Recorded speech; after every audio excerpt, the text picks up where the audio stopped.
بے شک وہ لوگ جو ایمان لائے اور یہودی ہوئے اور نصرانی اور صابی، جو ان میں سے ایمان لایا اللہ پر اور یوم آخرت پر اور عمل کیے صالح، پس ان کے لیے ہے ان کا اجر ان کے رب کے ہاں، اور نہ ان پر کوئی خوف ہوگا اور نہ ہی وہ غمگین ہوں گے۔ اب انفارچونیٹلی آج کل کیونکہ ذرا سیکولرزم کا زیادہ ہی لوگوں کو شوق ہے، اور لوگوں کو زیادہ شوق ہے کہ کس طریقے سے ہماری محبت ہو دوسرے ادیان کے ساتھ، جو اپنی جگہ بالکل درست اور بڑی اچھی سوچ ہے۔ جب تک آپ کو دوسرے مذہب کے لوگوں سے محبت نہیں ہوگی، آپ ان کو دین کی تبلیغ کیوں کریں گے؟ آپ کے اندر اگر احساس ہی نہیں ہوگا کہ یہ اللہ کی مخلوق ہے، ہماری طرح اللہ نے ان کو بھی بنایا ہے اور یہ بیچارے جہنم میں جا رہے ہیں، تو ہم ان کے لیے کچھ کریں، تب تک آپ ان کو دین کیسے سمجھائیں گے؟ تو وہ محبت ہونا تو اپنی جگہ بڑی اچھی بات ہے، لیکن لوگوں نے اس محبت کو کیسے استعمال کیا؟ انہوں نے الٹا ہی کوئی طریقہ استعمال کیا۔ انہوں نے اس آیت سے یہ ترجمہ کیا کہ یہ دیکھیں جی قرآن شریف میں لکھا ہوا ہے کہ بے شک وہ لوگ جو ایمان لائے اور جو یہودی ہوئے اور نصرانی ہوئے، جو بھی کوئی نیک عمل کرے گا وہ جنت میں چلا جائے گا۔ تو اس کا تو مطلب ہے کہ ان کو تبلیغ کرنے کی ضرورت ہی نہیں ہے۔ مطلب آپ نے تو تبلیغ کرنے کی بنیادی آپ کو خواہش ہی تب پیدا ہوتی ہے جب آپ کو یہ پریشانی ہوتی ہے کہ یار ہمیں تو اللہ نے دین اسلام پیدا کر دیا، ہماری کتنی خوش قسمتی، اللہ کا کتنا احسان ہے ہمارے اوپر، شکر اللہ کا، یہ بیچاروں کا کیا ہوگا؟ آپ کو پریشانی ہوتی ہے تو آپ کوشش کرتے ہیں کہ ان کو دین کی طرف لے کے آئیں۔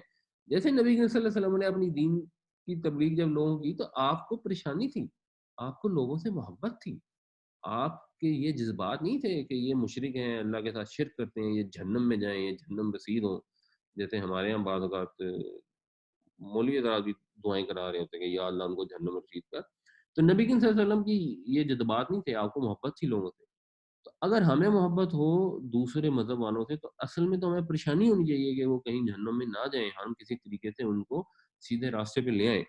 لوگوں نے دیا یہ جو نکالا کہ ہاں جی جو یہودی بھی ہے نصرانی ہے کوئی بات نہیں، وہ بھی جنت میں چلا جائے گا، بس اچھے کام کر لے۔ کون سے اچھے کام کر لے؟ جو بھی ہو اچھے کام ہوتے ہیں، چوری نہ کرے، دھوکہ نہ دے، ملاوٹ نہ کرے وغیرہ وغیرہ۔ حالانکہ اس آیت کا یہ مطلب ہو ہی نہیں سکتا۔ اگر ہم اس کے اندر تھوڑا سا غور کریں تو یہ ہم پیچھے پڑھ رہے ہیں وَمِنَ النَّاسِ مَن يَقُولُ آمَنَّا بِاللَّهِ وَبِالْيَوْمِ الْآخِرِ وَمَا هُم بِمُؤْمِنِينَ، اور لوگوں میں سے ہیں جو کہتے ہیں کہ ہم ایمان لائے اللہ اور یوم آخرت پر، اور وہ مومن نہیں ہیں۔ مومن نہیں ہیں کا کیا مطلب ہے؟ یہ یہودیوں کے ہم نے ڈسکس کیا تھا کہ یہودی بیسیکلی کہتے تھے کہ دیکھو ہم بھی تو اللہ اور یوم آخرت کو مانتے ہیں، تو ایسا مسئلہ کیا ہے ہمارا تمہارا جو تم ہماری اتنے پیچھے پڑ گئے؟ تو یہ سورہ بقرہ میں آگے ہم انشاءاللہ پڑھیں گے فَإِنْ آمَنُوا بِمِثْلِ مَا آمَنْتُمْ بِهِ فَقَدِ اهْتَدَوْا، اگر وہ ایمان لائیں اس طرح جیسا تم ایمان لائے ہو، یعنی نبی کریم صلی اللہ علیہ وسلم کے صحابہ جس طرح ایمان لائے، فقد اہتدوا، تب وہ ہدایت پائیں گے، تب وہ سیدھے رستے پہ ہوں گے۔ صرف اللہ اور یوم آخرت کو ماننے کا اعلان کر دینا ایمان لانا نہیں ہے۔ ایمان لانے پر نبی کریم صلی اللہ علیہ وسلم پر ایمان لانا شامل ہے، جیسے صحابہ کرام ایمان لائے نبی کریم صلی اللہ علیہ وسلم پر، اسی طرح اگر دوسرے لوگ بھی ایمان لائیں گے تو تب وہ ہدایت پر ہوں گے، تب ان کا ایمان کنسیڈر ہوگا۔ اور اس میں بعض اوقات نا لوگوں کو غامدی صاحب کی بھی کچھ تقریروں سے غلط فہمی پیدا ہوتی ہے۔ غامدی صاحب بڑے مشہور ہیں اور اس طرح کے موضوع پر نا انفارچونیٹلی وہ بڑی گول مول سی بات کرتے ہیں۔ وہ کہہ دیتے ہیں ہاں اس آیت سے نکلتا ہے، ساتھ ایک ڈسکلیمر دے دیتے ہیں کہ لیکن کیونکہ یہاں پہ وہ جرائم تو بتا ہی نہیں جا رہے جس کے اندر حضور پر ایمان نہ لانا ایک جرم ہے، سادہ اور واضح الفاظ میں بات نہیں کرتے۔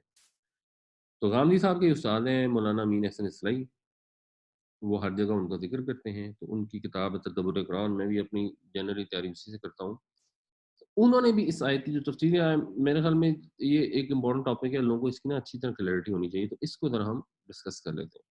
تو مولانا صاحب یہ فرماتے ہیں کہ آیت کے موقع محل پر غور کرنے سے معلوم ہوتا ہے کہ یہاں سوال یہ ہے ہی نہیں کہ نجات کے لیے کن کن چیزوں پر ایمان لانا ضروری ہے اور کن چیزوں پر ضروری نہیں ہے، بلکہ سوال کیا ہے کہ خدا کے ہاں کسی کو کوئی درجہ یا مرتبہ کسی مخصوص خاندان، فرقہ یا گروہ سے نسبت رکھنے کی بنا پر حاصل ہوتا ہے یا ایمان اور عمل صالح کی بنیاد پر۔ کیونکہ یہودیوں کا یہ خیال تھا کہ وہ چہتے ہیں تو اس لیے وہ تو جنت میں جائیں گے، جیسے جیسے انفارچونیٹلی اب مسلمانوں کا بھی یہ خیال پیدا ہو گیا۔ اس سوال کا جواب قرآن مجید نے یہ دیا ہے کہ یہ چیز صرف ایمان اور عمل صالح کی بنا پر ہی حاصل ہوتی ہے، یہ کسی خاص خاندان یا کسی گروہ کا اجارہ نہیں ہے، اور مقصود اس سے یہود کے سامنے اس حقیقت کو واضح کرنا ہے کہ انبیاء کے خاندان سے نسبت رکھنے کے سبب سے اپنے آپ کو وہ ایک نجات یافتہ گروہ جو سمجھنے لگے ہیں، تو یہ سر تاسر ان کی غلط فہمی ہے۔ یہ آیت اس سورہ میں وارد ہے جس کا عمود ہی، یعنی جس کا بیسک تھیم جو ہے اس سورت کا، وہ تھیم ہی کیا ہے؟ رسول اللہ صلی اللہ علیہ وسلم اور قرآن مجید پر ایمان لانے کی دعوت ہے، اور یہ دعوت خاص طور پر یہود ہی کے سامنے پیش بھی اس صورت میں کی گئی ہے۔ اس صورت میں یہود کو پراپر ایڈریس کیا گیا ہے، چنانچہ خاص یہ سلسلہ کلام جس کے خاتمہ پر یہ زیر بحث آیت وارد ہے اس طرح شروع ہوتا ہے۔ یعنی شروع میں یہود کو جب ایڈریس کیا گیا نا، تو وہ تو اشاروں کے نایوں میں تھا، اس کے بعد کیٹیگوریکلی یا بنی اسرائیل کر کے جب ان کو ایڈریس کیا گیا، تو اس کے بعد یہ سلسلہ چلا آ رہا ہے، یہ وہی ڈسکشن ابھی جاری ہے۔ تو وہ سلسلہ کلام جس کے خاتمہ پر یہ آیت وارد ہے اس طرح سے شروع ہوتا ہے، یا بنی اسرائیل اذکروا نعمتی التی انعمت علیکم، اے بنی اسرائیل یاد کرو میری اس نعمت کو جو میں نے تم پر کی، وَأَوْفُوا بِعَہْدِی أُوفِ بِعَہْدِکُم، تم مجھ سے کیا ہوا وعدہ نبھاؤ، میں تم سے کیا ہوا وعدہ نبھاؤں، وَإِيَّایَ فَارْہَبُونِ، اور مجھ سے ڈرتے رہنا۔ اور یہ وعدہ یہی تھا کہ جب نبی امی تشریف لائیں گے تو تم ان کی ساتھ دو گے۔ وَآمِنُوا بِمَا أَنزَلْتُ مُصَدِّقًا لِمَا مَعَکُمْ، اور ایمان لاؤ اس کے اوپر جو میں نے نازل کیا، جو تمہاری کتابوں کی تصدیق کرتا ہے، اس کی تصدیق کرتا ہے جو تمہارے پاس ہے۔ وَلَا تَكُونُوا أَوَّلَ كَافِرٍ بِهِ، اور مت ہو جاؤ پہلے کافر اس کے۔ وَلَا تَشْتَرُوا بِآيَاتِ ثَمَنًا قَلِيلًا وَإِيَّایَ فَاتَّقُونِ، اور مت بیچو میری آیتوں کو تھوڑے معاوضے پر اور مجھے سے ڈرو۔ اب ولا تکون اول کافر بھی سے کیا مطلب ہے؟ مطلب یہ تو واضح الفاظ ہیں، اس سے مراد ہے قرآن شریف کہ جو میں نے نازل کیا اس پر ایمان لاؤ اور اس کے کافر مت ہو، اس کا کفر مت کرو۔ تو قرآن پر ایمان کیسے لائیں گے آپ جب نبی کریم صلی اللہ علیہ وسلم کو نہیں مانیں گے؟ تو یہ انڈرسٹوڈ ہے کہ قرآن پر ایمان لاؤ اور نبی کریم صلی اللہ علیہ وسلم پر ایمان لاؤ۔ یہاں سے بات شروع ہو رہی ہے کہ اے یہودیوں، اللہ کے رسول کا اور اللہ کی کتاب کا انکار نہ کرو، بالکل میری آیتوں کا نہ بیچو، حق کو جھوٹ سے مکس نہ کرو، ان پر ایمان لاؤ۔ This is what is demanded by you, یہ تم سے وعدہ کیا تھا، اپنے آپ وعدے کو پورا کرو۔ شروع یہاں سے بات ہو رہی ہو۔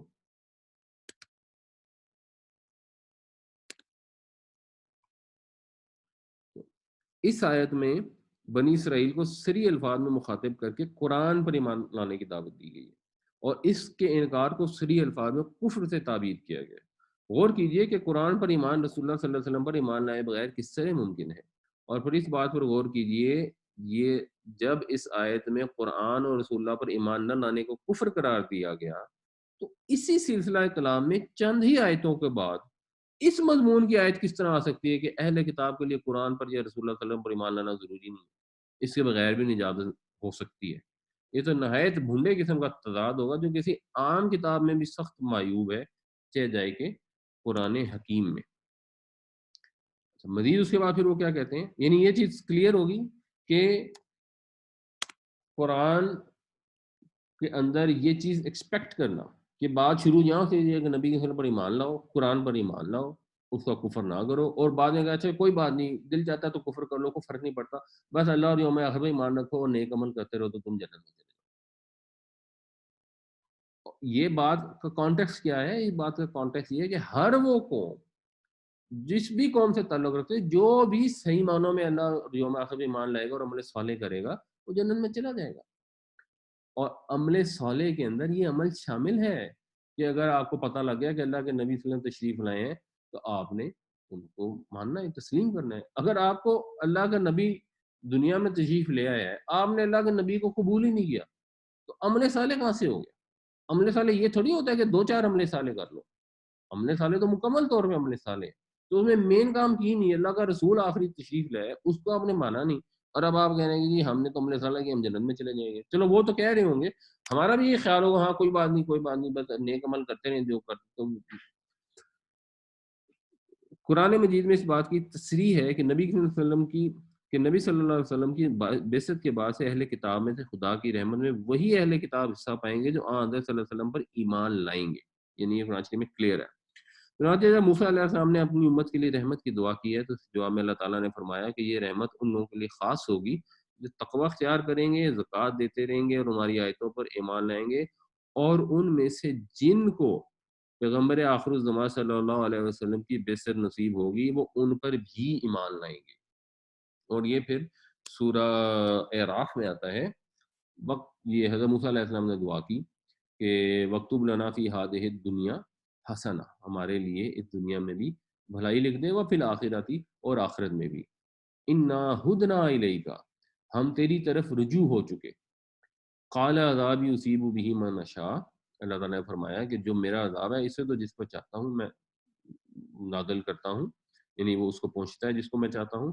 وَرَحْمَتِی وَسِعَتْ كُلَّ شَیْءٍ، اور میری رحمت وسیع ہے ہر چیز پر، اس میں ہر چیز شامل ہے، وہ ہر چیز کو شامل ہے. فَسَأَكْتُبُهَا لِلَّذِينَ يَتَّقُونَ، تو میں اس رحمت کو کس کے لیے لکھوں گا؟ ان لوگوں کے لیے لکھوں گا جو تقوی اختیار کرتے ہیں. وَيُؤْتُونَ الزَّكَاةَ اور زکوٰۃ ادا کرتے ہیں. وَالَّذِينَ هُمْ بِآيَاتِنَا يُؤْمِنُونَ اور وہ لوگ جو ہماری آیتوں پر ایمان رکھتے ہیں. اور obviously اب یہاں قرآن شریف میں جو ذکر ہو رہا ہے قرآن کی آیتوں کا ذکر ہے، آگے تفصیل بھی اس کی ہو جائے گی. الذین یتبعون الرسول النبی الامی، وہ جو پیروی کرتے ہیں اس رسول کی جو نبی امی ہے، یعنی محمد صلی اللہ علیہ وسلم. الذی یجدونہ مکتوبا عندہم فی التوراۃ والانجیل، جن کے اوصاف کو، جن کے متعلق وہ پاتے ہیں لکھا ہوا اپنے ہاں تورات اور انجیل میں. یأمرهم بالمعروف وینہاہم عن المنکر، اور وہ انہیں نیک کام کا حکم دیتے ہیں اور برائی سے منع کرتے ہیں. وَيُحِلُّ لَهُمُ الطَّیِّبَاتُ وَيُحَرِّمُ عَلَیہم الخبائث، اور حلال کرتے ہیں ان کے لیے پاکیزہ چیزیں اور حرام کرتے ہیں ان کے لیے ناپاک چیزیں. وَيَضَعُ عَنْهُمْ مُصْرَهُمْ وَالْأَغْلَالَ الَّتِی کَانَتْ عَلَیہم، اور ان سے دور کر دیتے ہیں ان کے بوجھ اور جو طوق انہوں نے ڈالے ہوئے تھے جو ان کے اوپر تھے. وَالَّذِینَ آمَنُوا بِهِ وَعَزَّرُوهُ، پس وہ لوگ جو ایمان لائیں گے اس پر، وَعَزَّرُوهُ اور ان کی رفاقت کریں گے، وَنَصَرُوهُ اور ان کی مدد کریں گے، وَاتَّبَعُوا النُّورَ الَّذِی أُنزِلَ مَعَهُ اور اس نور کی پیروی کریں گے جو ان کے ساتھ، نبی کریم صلی اللہ علیہ وسلم کے ساتھ نازل ہوا. أُولَٰئِکَ هُمُ الْمُفْلِحُونَ، یہ وہ لوگ ہیں جو فلاح پانے والے ہیں، یہ لوگ فلاح پائیں گے. تو یہ چیز بالکل واضح اور کلیئر ہے کہ جب نبی کریم صلی اللہ علیہ وسلم دنیا میں تشریف لے آئے تو اب دنیا کے لیے سیدھا راستہ حاصل کرنے کا، نجات حاصل کرنے کا اگر کوئی ذریعہ ہے تو وہ ایک ہی ہے کہ نبی کریم صلی اللہ علیہ وسلم ایمان لایا جائے اور آپ کی پیروی کی جائے. آپ کے ساتھ جو نور اترا ہے، جو قرآن شریف آیا ہے، اس کی پیروی کی جائے. آپ نے زندگی جس طرح گزاری ہے اس کو فالو کری. یہی طریقہ ہے، اس کے علاوہ کوئی نجات حاصل کرنے کا طریقہ نہیں ہے. اگر اس میں کوئی ایکسیپشن ہو سکتی ہے وہ ان لوگوں کے لیے ہو سکتی ہے جن کو حضور کی دعوت پہنچی نہیں. اچھا، اب اس کا فیصلہ پہلی بات ہم تو کر نہیں سکتے، وہ تو اللہ تعالیٰ کر سکتا ہے جو عالم الغیب ہے، ہر کھلے چھپے کو جانتا ہے. دوسری بات ہے کہ اگر ان لوگوں کا ذکر ہونا ہو جن کو دعوت نہیں پہنچی تو وہ ان کو اللہ معاف کر دے گا، تو وہ تو اس میں وہ مشرک بھی شامل ہے. اگر ہندو، مثال کے طور پر ایک ہندو بچہ ہے، اس کی عمر 4 سال ہے اور وہ ہندو ہے، یا 10 سال ہے اور وہ ہندو ہے اور وہ دنیا سے گزر گیا، تو ظاہر سی بات ہے اس کو تو نہیں دین کی دعوت پہنچی. تو ہو تو کہ اللہ تعالیٰ اس کو بھی معاف کر دے، بلکہ زیادہ امکان ہی سی بات ہے کہ اللہ تعالیٰ اس کو معاف کر دے. تو یہاں تو خاص ذکر ہو رہا ہے کہ ان لوگوں کا جو ایمان لائے اللہ پر اور یوم آخرت پر، اگر ان لوگوں کا ذکر کرنا ہو تو پھر اس آیت، یہ آیت تو یہاں ریلیونٹ ہی نہیں ہے. تو اس آیت کی صرف ایک ریلیونس ہے، وہ ریلیونس یہ ہے کہ یہودی پورے ہم پڑھتے چلے آ رہے ہیں، یہودی اپنے آپ کو بڑا چیمپئن سمجھتے تھے کہ ان میں کوئی خاص خوبی ہے، اور اللہ تعالیٰ نے ان کو بتایا کہ تم میں خوبی نہیں ہے، میری نعمت ہے جو میں نے تم پہ انعام کی، یہ میرا فضل ہے، یہ تمہارا کوئی استحقاق نہیں ہے. اور تم اپنے آپ کو یہ نہ سمجھو کہ تمہارا رسولوں سے تعلق ہے تو اس لیے آگے یہ جب پہلا سپارہ ختم ہوتا ہے وہاں پہ بھی آتا ہے تلک امت قد خلت لہا ما کسبت ولکم ما کسبتم. وہ امتیں تھیں جو گزر گئیں، ان کو تو وہ بدلہ ملے گا جو انہوں نے عمل کیا، تمہیں وہ ملے گا جو تم کرو گے.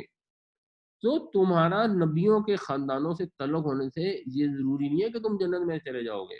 جنت میں تو بھائی وہی جائے گا، چاہے وہ یہودی ہو، چاہے وہ نصرانی ہو، چاہے وہ مسلمان ہو، کسی کے ساتھ یہ خصوصیت نہیں ہے، وہی جنت میں جائے گا جو عمل صالح کرے، جس نے عمل صالح نہیں کیا وہ جنت میں نہیں جائے گا۔ تو جب تک حضرت عیسیٰ علیہ السلام تشریف نہیں لائے تھے، اس عمل صالح میں حضرت عیسیٰ پر ایمان لانا شامل نہیں تھا۔ تو اس وقت وہ لوگ جو بھی یہودی تھے، جو نیک عمل کرتے تھے، وہ سب جنت میں جائیں گے انشاءاللہ۔ جب حضرت عیسیٰ علیہ السلام تشریف لے آئے تو حضرت عیسیٰ علیہ السلام پر ایمان لانا ضروری تھا۔ جن لوگوں نے حضرت عیسیٰ کو نہیں مانا اور باقی کے عمل صالح کرتے رہے اور غریبوں کی مدد کرتے رہے، وہ جنت میں نہیں آ سکتے، جنہوں نے جانتے بوجھتے حضرت عیسیٰ کا انکار۔ اب کوئی ایک اسمال پرسنٹیج ہو سکتی ہے جس کو نہ سمجھ آئی ہو اور اس نے حضرت عیسیٰ کو جانتے بوجھے بغیر انکار کر دیا ہو، وہ بڑی اسمال پرسنٹیج ہے، اس کا چانس بہت کم ہے۔ اسی طرح جب نبی کریم صلی اللہ علیہ وسلم تشریف لائے تو اب عمل صالح میں شامل ہے کہ نبی کریم صلی اللہ علیہ وسلم پر ایمان لانا ہے، آپ کی پیروی کرنی ہے، اور یہ پورے قرآن شریف میں بار بار یہ موضوع کلیئر ہے۔